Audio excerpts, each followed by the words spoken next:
mwaka mmoja kifua kinabana. Nasikia maumivu tangu 2000. Wewe mtu wa maumivu tu. Na sasa hivi unataka upone. Unaamini? Unatamani upone? Natamani mpaka ni daktari niambie nikapiga picha. Nilikuwa nikitumia vidonge. Yaani kadri ninavyoweza. Yaani mwili wote unaleta mpele na chakula na sigani. Ulale. Jina lako nani? Priscilla. Hayo mawili sasa yanaondoka hapo kwa jina la Yesu. Wewe malaika, mitume tukikelele tunatamka tu. Haya, ondoa hiyo. Toa hapo. Toa hapo. 1, toa hapo 2. Toa hapo 3. Toa hapo 4. Toa hapo 5. Toa hapo 6. Toa hapo 7. Hiyo wanachukua. Wanachukua mwanangu hiyo clip hiyo. Ile kwa clip hiyo mwanangu. Clip ya mate.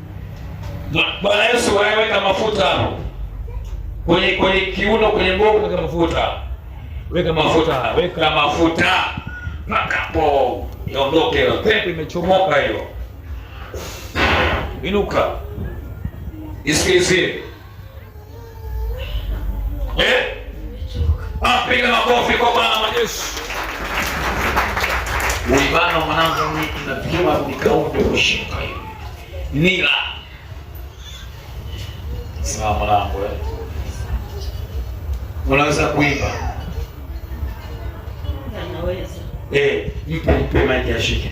Usinipite Bwana. Usinipite unapogusa wengine nami niguse. Usinipite Bwana. Usinipite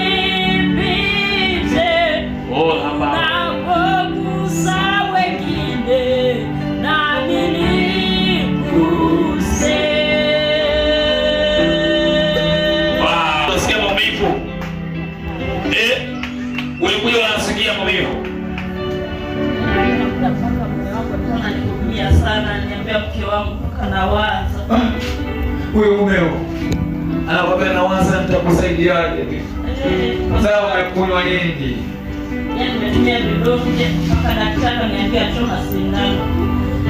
Nikachoma zile sindano, kadri ninavyochoma zile sindano nikilala usiku naambiwa utachoma hizo sindano utachoka.